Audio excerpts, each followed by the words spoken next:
우리에게 허락하신 하나님의 말씀은 시편 124편 1절에서 8절까지의 말씀입니다. 이스라엘아, 대답해 보아라. 주님께서 우리 편이 아니셨다면 우리가 어떠하였겠느냐? 주님께서 우리 편이 아니셨다면 원수들이 우리를 치러 일어났을 때 원수들이 우리에게 큰 분노를 터뜨려서 우리를 산채로 집어삼켰을 것이며 물이 우리를 덮어 홍수가 우리를 휩쓸어 갔을 것이며 넘치는 물결이 우리의 영혼을 삼키고 말았을 것이다. 우리를 원수의 이에 찢게 먹이가 되지 않게 하신 주님을 찬송하여라. 새가 사냥꾼의 그물에서 벗어남같이 우리는 목숨을 건졌다. 그물은 찢어지고 우리는 풀려났다. 천지를 지으신 주님이 우리를 도우신다. 시편 124편 말씀을 여러분과 나누면서 제 마음에 소원이 있는데, 여러분의 믿음이 오늘 예배 중에 완전히 바뀌어지고 또 견고해지기를 바라는 것입니다. 어떤 어려움이 오든 어떤 문제가 일어나든지 간에 여러분 안에 하나님이 나를 도와주신다, 이게 믿어지는 역사가 있게 되기를 축복합니다. 우리가 어려운 일 생기면 기도하게 되죠. 그런데 기도도 믿음으로 기도해야지, 믿음이 없이 의심하면서 하는 기도는 죽게 얻기를 생각하지 말라. 야고보 사도가 야고보서 1장 7절에서 그렇게 말씀했습니다. 자, 우리 성도들의 고민이 기도는 하지만 믿음이 안 생기는데 어떡합니까? 이런 곤혹스러움이 있습니다. 오늘 이 시편 124편 말씀을 함께 나누면서 여러분의 마음에 분명한 답을 하나님이 주시고, 그리고 믿음으로 기도하는 것, 믿음의 경고에 서는 게 무엇인지를 명확하게 알게 되기를 원합니다. 다윗이 이 시편을 썼습니다. 근데 다윗의 시대가 이스라엘 역사의 가장 강대한 시대입니다. 어떻게 해서 다윗은 그런 강대한 나라를 이룰 수 있었을까? 그 비밀은 다윗의 믿음에 있습니다. 다윗의 믿음이 정말 대단했습니다. 다윗이 오늘 시편 124편에서 이스라엘 백성들에게 한 가지를 기억나게 했습니다. 1절에 보면 이스라엘아, 대답해 보아라. 주님께서 우리 편이 아니셨다면 우리가 어떠하였겠느냐? 다윗이 이 질문을 하는 것은 이스라엘 백성이 놀라운 하나님의 구원을 받은 것에 대하여 말하려고 하는 것입니다. 하나님이 이스라엘의 편이 아니셨다면 이스라엘은 존재하지도 않는 민족이 되었을 것입니다. 그들이 출애굽할 때 앞에는 홍해가 가로막히고 뒤에는 바로 군사가 그들을 죽이려고 왔습니다. 꼼짝없이 그들은 거기서 다 죽을 수밖에 없는 형편이었습니다. 그때 하나님이 홍해 바다를 가르시고 그들을 구원하셨습니다. 이스라엘 백성은 홍해 바다를 가르시고 구원받은 민족입니다. 그 내용을 2절부터 5절까지 말씀하고 있습니다. 주님께서 우리 편이 아니셨다면 원수들이 우리를 치러 일어났을 때 원수들이 우리에게 큰 분노를 터뜨려서 우리를 산채로 집어 삼켰을 것이며 물이 우리를 덮어 홍수가 우리를 휩쓸어 갔을 것이며 넘치는 물결이 우리의 영혼을 삼키고 말았을 것이다. 이스라엘은 상상할 수 없는 엄청난 구원을 받은 민족입니다. 그런데 다윗이 안타까운 것은 이스라엘 백성들이 조금만 어려운 일이 생기고 누가 공격해 오고 하면 그렇게 염려하고 두려워하는 것입니다. 왜 너희들이 이 엄청난 구원을 받은 민족이라는 사실을 기억하지 못하느냐? 하나님이 그 절대절명의 순간에 바다를 가르시고 우리를 구원해 주시기까지 하셨는데 우리를 그냥 내버려 두시겠느냐? 두려워할 게 아니고 찬송하라, 찬송하라. 6절에 우리를 원수에 의해 찢길 먹이가 되지 않게 하신 주님을 찬송하여라. 그렇게 다윗이 아주 강하게 이스라엘 백성들에게 권면한 말씀이 시편 124편입니다. 다윗의 믿음의 비밀이 어디에 있을까? 그거는 과거의 하나님의 구원의 사건에 대해서 항상 기억하고 있었습니다. 소년 다윗이 골리앗과 싸운 사건은 유명하죠. 그런데 그때 기록을 보면 다윗은 골리앗 앞에 섰을 때 자기가 이긴다는 확신이 있었습니다. 이건 정말 믿어지지 않을 정도입니다. 소년 다윗이 구척 장신 골리앗 앞에 섰는데 소년 다윗 자기가 이긴다고 확신을 했다는 거예요. 사무엘상 17장 45절에 보면 다윗이 블레셋 사람에게 이르되 너는 칼과 창과 단창으로 내게 나오거니와 나는 만군의 여호와의 이름 곧 내가 모욕하는 이스라엘 군대의 하나님의 이름으로 내게 나아가노라. 이런 믿음이 도대체 어떻게 가능하지요? 하나님을 믿었기 때문에 그렇지 않았겠는가? 아니, 사울 왕은 안 믿었습니까? 다윗의 형들은 안 믿었습니까? 다 하나님을 믿는 사람들이었어요. 그런데도 골리앗 앞에서 그들은 두려워 떨었습니다. 그런데 소년 다윗이 어째 이리 당당할 수 있습니까? 사울 왕이 이 소년 다윗이 골리앗을 상대로 싸우러 나가겠다는 것에 대해서 영 믿어하지 않으니까 다윗이 이렇게 이야기를 했습니다. 사무엘상 17장 34절부터입니다. 주의 종이 아버지의 양을 지킬 때에 사자나 곰이 와서 양떼에서 새끼를 물어가면 내가 따라가서 그것을 치고 그 입에서 새끼를 건져내었고 그것이 일어나 나를 해하고자 하면 내가 그 수염을 잡고 그것을 쳐 죽였나이다. 주의 종이 사자와 곰도 쳤은즉 살아계신 하나님의 군대를 모욕한 이 할례 받지 않는 블레셋 사람이리까 그가 그 짐승의 하나와 같이 되리이다. 다윗은 자기가 목동일 때 하나님이 자기를 곰과 사자에게서부터 건져주셨다는 사실을 기억하고 있었기 때문에 골리앗 아무것도 아닌 거예요. 하나님이 나를 도와주실 것이라고 믿었던 것입니다. 과거의 구원에 대한 기억이 지금 현재 내 어려운 문제 앞에서 내 믿음을 좌우하는 것입니다. 아브라함이 이삭을 바치라는 하나님의 말씀에 순종했습니다. 어떻게 그럴 수 있었을까? 이유는 100세의 아들을 낳은 기억 때문입니다. 도대체 어떻게 100세의 아들을 낳을 수 있겠어요? 그런데 이삭을 100세의 하나님이 주셨습니다. 하나님은 반드시 기적을 일으키시고 없는 것을 있는 것 같이도 부르신 하나님, 약속은 반드시 지키신 하나님, 그 하나님에 대한 분명한 믿음이 순종하게 된 거예요. 죽은 자도 살리실 것을 믿고 이삭을 하나님께 바치는 순종할 수 있었던 거죠. 여호수아 10장에 보면 여호수아가 그 기브온 골짜기에서 아모리 5 왕과 싸우는 장면이 나옵니다. 이 장면이 유명한 것은 태양을 멈춘 놀라운 사건 때문입니다. 전쟁에서 이스라엘이 이기고 있는데 해가 저물어 가는 겁니다. 해가 지면, 어두움이 깔리면 이제 더 이상 싸울 수가 없으니 그때 여호수아가 태양을 지려고 하는 태양을 향하여 멈추라. 태양이 그냥 멈춰버렸다는.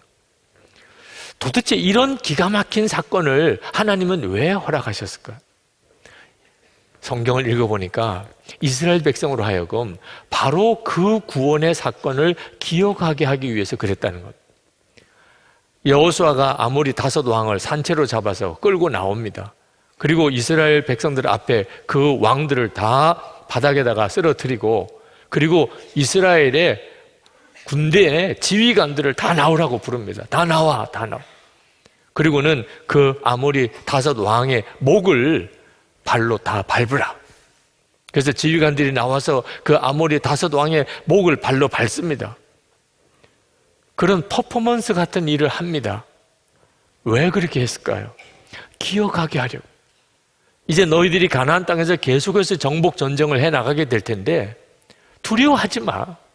어떤 상대를 향해도 두려워하지 마. 너희가 지금 이렇게 아모리 왕의 목을 밟은 것처럼 내가 너희들을 도와준다. 반드시 이기게 한다. 그 교훈을 주려고 하심이었습니다. 여호수아 10장 25절에 두려워하지 말며 놀라지 말고 강하고 담대하라. 너희가 맞서서 싸우는 모든 대적에게 여호와께서 다 이와 같이 하시리라. 하나님이 우리 가운데 놀라운 구원을 행하셨어도 기억하지 않으면, 그러면 아무 힘이 되질 않습니다. 또 어려운 일이 생기고 또 문제가 일어나면 그만 또 가슴이 무너지고 주저하고 두려워하고 염려하게 됩니다. 다윗이 이스라엘 백성들을 향하여 가지고 있었던 답답함이었습니다. 그래서 하나님께서 이스라엘 백성들에게 매해 유월절을 지키게 한 겁니다. 벌써 4,000년이 넘는 전에 일어났던 일입니다. 아니, 지금까지 유월절을 지킨다고 하니 말이 될 것 같지도 않은 건데, 지금도 이스라엘에 가면 매해 유월절을 지킵니다. 하나님의 뜻이 무엇이죠? 기억하게 하는 겁니다. 우리는 바다를 건너고 하나님이 가르셔서 구원받은 백성이다. 그러니까 어떤 어려움도 두려움이 없는 거예요. 이스라엘 백성들 유월절 지키는 걸 지금도 보니까 초막을 집 앞에다가 쳐놓고 텐트 생활을 합니다. 한 주간 동안. 그리고 유월절 음식은 누룩을 넣지 않은 떡이라 그냥 부스러지는 과자 같은 그런 떡을 먹고 그렇게 유월절을 지킵니다. 아이들이 물을 수밖에 없죠. 왜 이렇게 해야 되냐? 왜 오늘은 이렇게 맛이 없는 이런 부스러기 같은 걸 먹어야 되냐? 왜 우리가 이렇게 바깥에 나와서 좋은 침대 두고 이렇게 나와서 텐트에서 자야 되냐? 그때마다 가장이, 아버지가 유월절 이야기를 해줍니다. 우리는 이렇게 해서 구원을 받은 백성이야. 매해마다 똑같은 일을 반복합니다.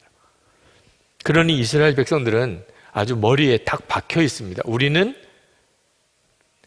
홍해를 건너고 기적적으로 하나님이 구원해 주신 백성이다. 지금 이스라엘이 이렇게 강할 수 있는 그 밑바탕의 신앙의 힘이에요. 근데 여러분 아십니까? 이스라엘 백성에게 유월절이 있었다면 우리는 그보다도 훨씬 더 큰 구원의 사건을 가지고 있습니다. 하나님께서 우리를 지옥에서 건지시려고 사람이 되셨어요. 성육신 하셨어요. 하나님은 우리를 구원하시려고 당신의 독생자를 아끼지 않으시고 십자가에 죽게 하셨습니다. 예수님은 당신의 보배 같은 피를 흘리시고 우리를 모든 죄에서 사하셨습니다. 그리고 사흘 만에 부활하시고 그리고 승천하신 후에 성령으로 지금 우리 가운데 오셨어요. 이스라엘 백성이 홍해가 갈라지고 그 길을 건너간 것도 대단한 일이지만 하나님이 사람이 되셔서 우리를 대신하여 십자가에 죽으시고 우리를 구원하시고 지금 우리 안에 오신 이 사건과 비교가 되겠어요? 출애굽 사건은 예수님의 십자가 사건의 예표에 불과한 것입니다. 우리는 그런 구원을 받은 사람, 이건 엄청난 거죠. 여러분이 이 사실에 대하여 정말 분명하게 믿게 되면 그러면 우리가 살아가는 동안에 겪게 되는 수많은 어려운 일들 앞에서 두려움이 없어지게 됩니다. 내가 도대체 어떤 사람인데 하나님이 독생자를 대신해서 나를 구원해 주신 사람이야. 하나님께서 나를 위해서 대신 십자가에 죽으시고 나를 건져주신 사람이야. 나는 성찬을 받은 사람이라고. 예수님과 나는 한 몸이 되었다고. 지금 주님이 내 안에 계셔. 여러분이 이 사실을 정말 믿으면 그러면 우리가 세상 살아가는 동안에 어떤 일도 두려워하지 않습니다. 오늘 우리가 예배를 왜 드립니까? 왜 이렇게 매주일 우리가 모여서 예배를 드리는 겁니까? 예배 드릴 때마다 하는 일이 뭡니까? 예수님의 십자가의 구원을 고백하고 또 찬양하는 거죠. 하나님의 계획이 무엇이겠습니까? 우리가 십자가에서 구원받은 자라는 것을 잊어버리지 말라. 하나님이 우리를 얼마나 사랑하셨는지를 절대 잊어버리지 말라. 예수님 나 위에 십자가에 피 흘려주시기까지 하셨다는 사실을 잊어버리지 말라. 지금도 우리와 함께 계시다는 것을 잊어버리지 말라. 이제 예배 끝나고 다시 가정으로 직장으로 일터로 돌아가서 또 한 주간 사는 동안 내내 하나님은 나를 위해서 십자가에 대신 죽으셨다. 독생자까지 아끼지 않고 주신 하나님의 놀라운 사랑이 내게 있다. 그 확신 가지고 모든 문제를 다시 보라는 것입니다. 8절 말씀에 천지를 지으신 주님이 우리를 도우신다. 아멘입니다. 이것이 우리의 항상 잊어버리지 않을 기억이고 또 고백이어야 하는 겁니다. 처음 제자 훈련을 할 때 어느 남자 집사님에게 아주 쉬운 질문을 하나 드렸습니다. 성령님께서 지금 집사님 안에 계십니까? 뭐 전혀 어려운 질문 아니죠.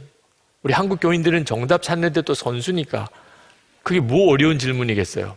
근데 그 집사님이 너무 당황해 하는 겁니다. 성령님께서 지금 집사님 안에 계십니까? 한참을 고민을 하시더라고요. 그래서 무슨 대답을 하시려고 저러시나, 그리고 기다렸더니 대답하시기를 지금은 안 계신 것 같다는 거예요. 같이 공부하는 사람들이 다 웃기는 했습니다만 그 마음, 심정은 충분히 이해가 되더라고요. 그렇지 않아도 부부싸움 잦고 애들한테는 그냥 소리 지르기만 늘 하고 직장 생활도 너무너무 어렵고 세상에 살면서 이런저런 죄 짓는 일도 많고 성경은 읽어보지도 못하고 지내고 기도는 하지도 못하고 살고 집사라고는 말은 하지만 도대체 성령께서 내 안에 계시다면 이럴 수 있겠냐 말이에요. 그러니까 안 계신 것 같은 거예요. 내 안에 안 계신 거. 여러분, 힘들고 어려운 일이 생겨서만 기도하려고 그러면 절대로 믿음이 생기지 않습니다. 평소에 주님과 온전히 동행하는 삶을 살면서 평소에 늘 기도하는 자리로 나가는 사람만이 어려운 일이 닥쳐올 때 주님이 나와 함께 계시는 게 믿어지는 거예요. 그래서 믿음으로 이김을 얻는 거죠. 우리가 믿음으로 기도하지 못하는 이유는 십자가의 구원을 받았다는 사실을 잊어버리고 살고 주 예수님이 나와 함께 계시는 주님을 바라보지 못하고 살고 있기 때문에 그렇습니다. 우리가 진짜 믿어야 하는 것은 기적이 아닙니다. 어떤 놀라운 응답이 아닙니다. 우리가 정말 믿어야 하는 것은 주님이 우리와 함께 계신 십자가에서 나는 구원받았다는 사실입니다. 암 말기로 죽음을 앞두고 있는 어린 소녀를 신방을 병원으로 가야 하는 일이 있었습니다. 가야지요. 그죠? 목사가 가서 그 아이를 위해서 기도해 줘야지요.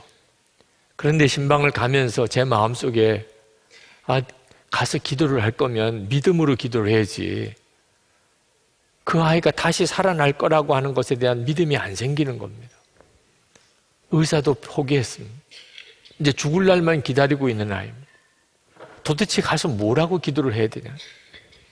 병실 앞에까지 갔는데도 믿어지지 않는 겁니다. 하나님은 살려주실 줄 믿습니다. 이렇게 기도를 해야 되는데 믿음도 없이 그렇게 기도하는 기도는 아무런 역사가 없잖아요. 그래서 그 병실 앞에서 하나님 앞에 간절히 기도했습니다. 하나님 제게 믿음을 주세요. 그때 하나님께서 제 마음속에 너무나 분명하게 말씀하신 것이 있어요. 내가 그 아이가 다시 살아날 것을 믿는 게 아니고 지금 내가 너와 함께 있음을 믿어야 한다. 그때 정말 저에게는 놀라운 일이었어요. 그 한순간에 저에게는 구원과 같은 것이었습니다. 믿어지는 거예요. 그 아이가 다시 살아날지 어떨지에 대해서는 저는 모르겠어요. 그러나 주님이 함께 계시다는 것은 너무나 분명한 사실. 주님이 나와 함께 계시잖아. 그래서 문을 열 때 제 마음속에는 어떤 주저함이 없었습니다. 침대에 어린 소녀 아이가 아주 얼굴이 어두운 빛으로 그렇게 누워 있더라고요. 누구도 그 암 말기라고 이야기해 주지 않았지만 본인이 죽음을 예감하고 있는 것 같았어요. 그 아이에게 다가가서 아주 밝은 얼굴로 그 아이를 정말 인사하고 축복했어요. 제 마음속에는 너무나 분명한 믿음이 있었습니다. 그리고 그 아이를 위해서 기도할 때 머리에 손을 얹었습니다. 아무런 다른 기도하지 않았습니다. 그냥 예수님 함께 하시는 주님, 제 안에도 계시고 그 아이 안에도 계시고 그 병실에 계신 주님, 그 주님을 계속 불렀어요. 몇 번을 불렀습니다. 그리고 주님께 맡기는 기도를 했습니다. 그 아이를 주님께 맡겼어요. 기도가 끝나고 난 다음에 아이의 얼굴이 너무나 밝아졌어요. 놀라운 일이었어요. 정말 그 짧은 한순간에 어떻게 이렇게 바뀔 수 있나. 여러분, 믿어지지 않습니까? 지금의 어려움을 해결할 수 있을 거라고. 하나님이 정말 나를 도우실까? 이것도 믿어지지 않습니까? 그러면 십자가가 정말 분명한 사실인지를 확인하십니다. 예수님께서 여러분을 위해 십자가에 죽으신 게 분명한 사실입니까? 그리고 지금 주님이 여러분 안에 계신 것을 확인하십시오. 주님이 여러분 안에 계십니까? 그러면 염려하지 마십시오. 우리 주님이 여러분을 향하여 하시는 정말 간절한 말씀은 두려워하지 말고 믿기만 하라 하는 것입니다. 회당장 야이로의 딸이 죽어갈 때 예수님께 와서 고쳐달라고 주님을 데리고 집으로 가는데 딸이 죽었다는 소식을 누가 와서 전해주었습니다. 야이로가 순간 가슴이 철렁 내려앉았습니다. 다 끝났구나. 그때 예수님께서 그 마음이 흔들리는 야이로를 향하여 하신 말씀, 두려워하지 말고 믿기만 하라. 오늘 이 시간에도 이 자리에 마음이 흔들리는 이가 있을 겁니다. 마음에 의심이 일어나고 하나님이 정말 나를 도와주실까 믿어지지 않는, 그때 오늘 주님이 주시는 말씀을 들으셔야 합니다. 여러분, 아무 근거 없이 믿으라는 거 아닙니다. 두려워하지 말고 믿기만 하라. 주님이 그렇게만 말씀하신 거 아니잖아요. 십자가를 우리는 이미 소유했잖아요. 주 예수님이 우리 안에 계시잖아요. 이 사실이 정말이라면, 그러면 우리의 삶 속에 이래도 감사하고 저래도 감사해요. 살아도 감사하고 죽어도 감사해요. 성공해도 찬송, 실패해도 찬송이에요. 이미 우리가 받고 누리는 은혜가 말할 수 없는 은혜예요. 하나님은 나를, 주님 예수 그리스도보다도 더 사랑하셨어요. 이것은 지금 우리에게 있는 너무나 분명한 사실입니다. 그렇다면 정말 찬송할 것밖에 없는 거죠. 야고보 사도는 너희가 여러 가지 시험을 당하거든 온전히 기쁘게 여기라. 온전히 기쁘게 여기라. 여러 가지 시험을 당하거든. 어떻게 그게 가능합니까? 십자가를 바라보고 함께 계시는 주님을 붙잡으면, 그러면 어떤 상황에서도 그냥 기쁘다는 거죠. 그리고 찬송하게 되는 것입니다. 50년 역사를 가진 그런 교회에 어느 젊은 목사님이 부임을 해 가셨는데 아주 목회를 잘 하시더라고요. 꼭 부흥회를 해달라고 부탁을 하셔서 갔는데 너무너무 목회를 잘 하셔서, 야, 이 목사님은 어떻게 이런 믿음이 있으신가 그랬더니 그 둘째 아이 이야기를 하시더라고요. 둘째 아이를 아내가 임신을 했을 때 몰랐다는 거예요. 태아에 안 좋은 영향을 끼칠 수 있는 약을 복용을 하고 있었는데 그걸 임신한 줄을 모르고 약을 계속 먹다가 병원에 갔더니 임신이라는 거예요. 내가 그 약을 먹었는데 괜찮냐고. 의사가 굉장히 얼굴이 안 좋으면서 이건 큰일 날 문제라. 기형아가 될 확률이 가장 높다는 거예요. 그래서 아이를 차라리 낙태하시는 게 좋겠다. 그런 이야기를 해주었다는 겁니다. 목사님이 얼마나 마음이 두려운지 그 이야기를 듣고 어떻게 해야 하나. 근데 아무리 생각해도 아이를 낙태를 시키고 목회 못하겠더라는 거예요.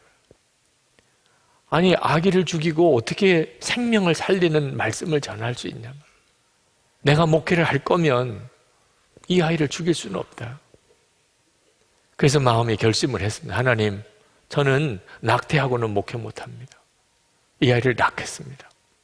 아이가 기형아라도 좋습니다. 정말 사랑하며 기르겠습니다.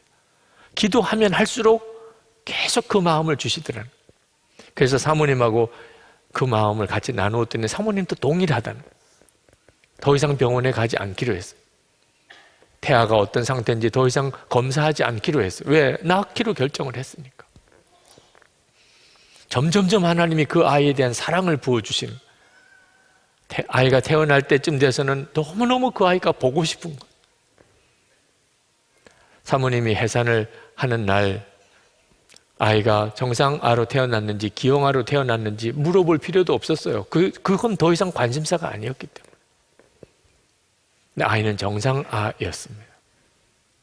그 일을 계기로 그 목사님 안에는 하나님이 기뻐하는 뜻대로 나아가면 된다는 확신이 생겼어요. 그래서 그렇게 목회를 잘 하시더라고요. 그 목사님의 경우에는 그렇게 정상아가 태어났지만 우리 교우들 중에는 태중에 아이가 정상이 아닌 것을 알고도 해산한 우리 교우들이 있습니다. 병을 가지고 태어난 아이들이 있습니다. 그런데도 그렇게 사랑으로 잘 돌보고 키워가는 것을 보면서 정말 감동을 받습니다. 주님을 바라보는 눈이 뜨이고 나면 내가 십자가의 구원을 받은 자요, 주 예수님이 나와 함께 계신 것을 내가 분명히 바라보게 되면 우리가 이 세상에 겪게 되는 문제들은 문제도 아니게 됩니다. 우리에게 지금 필요한 것은 십자가의 확신과 주님에 대한 분명한 눈이 뜨이는 것입니다. 캐나다에 집회를 갔을 때 저녁 집회가 끝나고 교우들이 기도받기를 원하시는 분들이 있으셔서 기도를 해드리고 있다 보니 기도줄이 길어졌습니다. 근데 어느 여자 집사님이 나서서 그 기도하시는 분들을 다 안내를 하시고 차례차례 기도를 받을 수 있도록 잘 섬겨주시더라고요. 너무 고맙더라고요. 다 기도가 끝나고 가고 밤 늦은 시간에 그 집사님 혼자 이제 남으셨는데 당신도 안수기도 받고 싶다는 겁니다. 아, 물론이죠. 기도해 드리죠. 무슨 기도 제목이 있으시는가요? 그랬더니 그 집사님이 고개 숙이고 하는 이야기가 그냥 생각나는 대로 기도해 주세요. 이렇게 할 때가 제일 힘들어요. 네. 그냥 생각나는 대로 기도해달라는. 그러니 어떻게 해요? 생각나는 대로 기도해야 될 테니 주여 생각을 주세요. 근데 깜짝 놀랐어요. 제 마음속에 왜 나를 의심하느냐, 그런 마음이 확 드는 겁니다. 왜 나를 의심하느냐. 그래서 그 집사님에게 머리에 손을 얹으시면서 왜 하나님을 의심하세요? 그랬더니 막 통곡을 하는 거예요. 바닥에서 그냥 떼굴떼굴 구르면서 통곡을 하시는 거예요. 저는 오늘 이 말씀을 준비하면서 우리 교우들에게도 똑같은 말씀을 하나님이 전하신다는 것을 느낍니다. 왜 나를 의심하느냐? 그러신 분이 있으십니까? 주님의 십자가를 보시고 그리고 여러분과 함께 하시는 주님을 분명히 바라보십시오. 하나님이 내 문제를 과연 아실까? 하나님이 나와 무슨 상관이 계신 분이야? 십자가를 보시라니까. 여러분과 함께 계시는 주님을 붙잡으시라니까. 이 시편 124편은 다윗의 시편이기도 하지만 그대로 우리 자신의 고백입니다. 여기에 우리라고 쓴 것을 나라고 바꾸어서 한번 읽어보면 정확하게 내 고백이고 내 노래고 그리고 내 시편입니다. 여러분 한번 자막을 따라 같이 읽어보시겠습니다. 주님께서 내 편이 아니셨다면 내가 어떻게 되었겠습니까? 주님께서 내 편이 아니셨다면 원수들이 나를 치러 일어났을 때에 원수들이 나에게 큰 분노를 터뜨려서 나를 산채로 집어 삼켰을 것이며 물이 나를 덮어 홍수가 나를 휩쓸어 갔을 것이며 넘치는 물결이 나의 영혼을 삼키고 말았을 것입니다.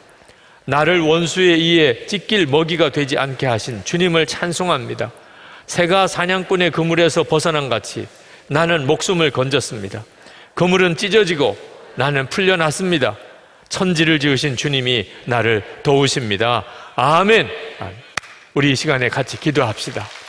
여러분, 우리는 엄청난 구원을 받은 사람, 상상이 안 되는 구원을 지금 받고 있는 사람, 지금 우리가 겪고 있는 어려움이 아무리 크다 하더라도 비교도 안 되는 것입니다. 두려워하지 마십시오. 주님은 나를 도우실 것입니다. 이 시간에 간절한 마음으로 기도하겠습니다. 은혜와 사랑이 충만하신 아버지 하나님, 놀라우신 하나님의 은혜를 감사합니다. 주님을 찬양합니다. 하나님의 은혜로 더욱 함께해 주시기를 갈망합니다. 아버지 하나님, 사모하며 갈망하며 주님 앞에 나와 기도하는 사랑하는 성도들을 주의 손에 사로잡아 주소서. 아버지 하나님, 이스라엘 백성들에게 하나님의 출애굽의 구원이 있었던 것처럼 우리에게 십자가의 구원 주신 주님 감사. 눈을 떠 십자가를 바라보게 하시고 함께 하시는 주님을 온전히 붙들게 하여 주시옵소서. 두려워하고 염려하지 않는 담대한 믿음, 함께 하시는 주님에 대한 분명한 확신 하나님 주소서. 은혜와 은혜를 도와소서. 하나님의 손으로 친히 안수하시고 하나님 축복하시고 하나님 역사해 주옵소서. 하나님의 놀라우신 은혜를 부어주소서. 오늘도 하나님 주의 생명에 놀라우신 은혜를 하나님 모든 성도들이 누리고 가게 하여 주옵소서. 주님 감사합니다. 주님을 찬양하고 또 찬양합니다. 어떻게 표현할 수 있으며 또 어떻게 감사할 수 있겠습니까? 십자가를 바라볼 때마다 감당할 수가 없는 하나님의 사랑을 느낍니다. 십자가에서 흘리신 주님의 보혈, 찬송할 때마다 우리의 심령이 생명을 얻습니다. 지금도 우리와 함께 계셔서 오늘 우리를 여기까지 인도하신 주님을 바라보면서 우리의 마음의 모든 두려움과 염려가 다 떠나감을 느낍니다. 주님, 오늘도 이 예배를 드리는 모든 성도들의 심령 가운데 역사하소서. 주를 바라보는 눈을 분명히 뜨게 하시고 그리고 십자가의 놀라운 구원을 붙잡고 기억하게 하소서. 어디서든지 주님은 나를 도우신다. 하나님은 나를 도우신다. 모든 것을 합력하여 선을 이루신다. 영생을 주신 하나님이 아낄 것이 무엇이 있겠는가? 독생자까지 주신 하나님의 사랑이 우리를 어떤 어려움에서도 능히 지켜낼 것을 믿습니다. 주님, 일일이 만져주소서. 건져주소서. 치료해 주소서. 하나님, 오늘도 저희들이 하나님께 예배하고 그리고 우리의 마음과 사랑을 담아 하나님께 예물을 봉헌해 드립니다. 정말 주님께 감사합니다. 주님의 은혜로 삽니다. 주님을 기쁘시게 하며 그렇게 살기를 원합니다. 우리가 하나님이 기뻐하시는 일에 그렇게 쓰임 받는 자가 되기를 원합니다. 성도들에게 은혜를 주시고 또 복을 주소서. 머리에 안수하시고 저들의 심령의 은혜로 육신의 질병을 깨끗하게 고치시고 겪고 있는 환난에서 저들을 늘 건지시고 하나님의 살아계심의 증인이 되게 하시고 가정의 풍파가 잔잔해지고 우리의 자녀들이 주님 앞에 바로 서며 성도들의 기업에 하나님 힘을 더하여 주소서. 먹고 살 힘뿐만 아니라 돕고 베풀 수 있는 자가 다 되게 하소서. 하나님, 이 나라와 민족을 위한 우리의 간절한 기도를 주님 받으시는 걸 믿습니다. 남북 간의 진정한 평화, 하나님 온전한 복음의 통일이 이루어지게 하소서. 북한의 주민들에게 자유의 복음이 전해지게 하소서. 김국기 목사님, 김종우 목사님, 최충길 선교사님 속히 석방되게 하소서. 중국의 온성도 목사님, 탈북자를 돕는 모든 사역자들을 주님이 또한 지켜주시옵소서. 세계 열방의 모든 선교사님들, 오늘도 주님이 함께 하소서. 겪고 있는 모든 어려움과 문제들 앞에서 하나님의 도우심을 확신하게 하소서. 그리고 주께서 그 믿음의 응답에 주옵소서. 재난을 당한 이들, 환난을 당한 교회들이 전 세계 곳곳에 있습니다. 주님, 오늘 다윗에게 허락하셨던 그 믿음이 저들을 살려내게 하시옵소서. 주 예수 그리스도 이름으로 간절히 기도합나이다. 아멘. 우리 다 일어나셔서 찬양하겠습니다.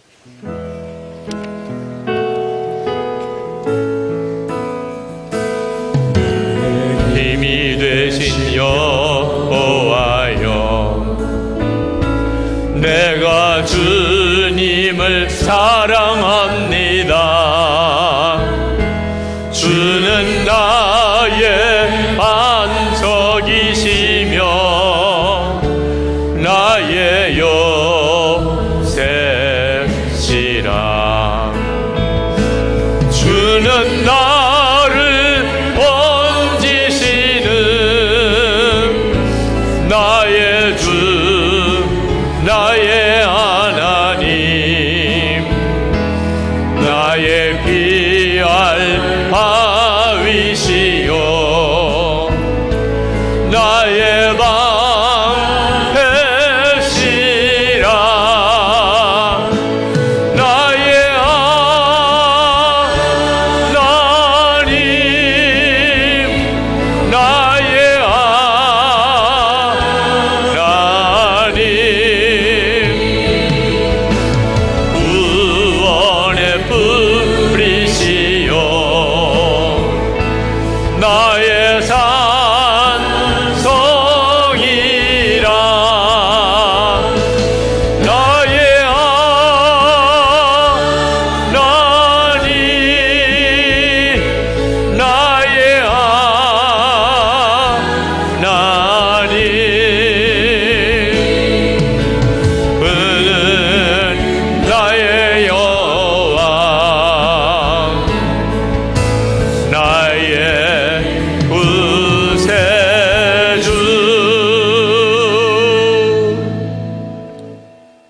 주 예수님의 은혜와 하나님 아버지의 사랑하심과 보혜사 성령의 교통하심이 예배하고 돌아가는 모든 성도들과 함께 하시기를 축원하옵나이다.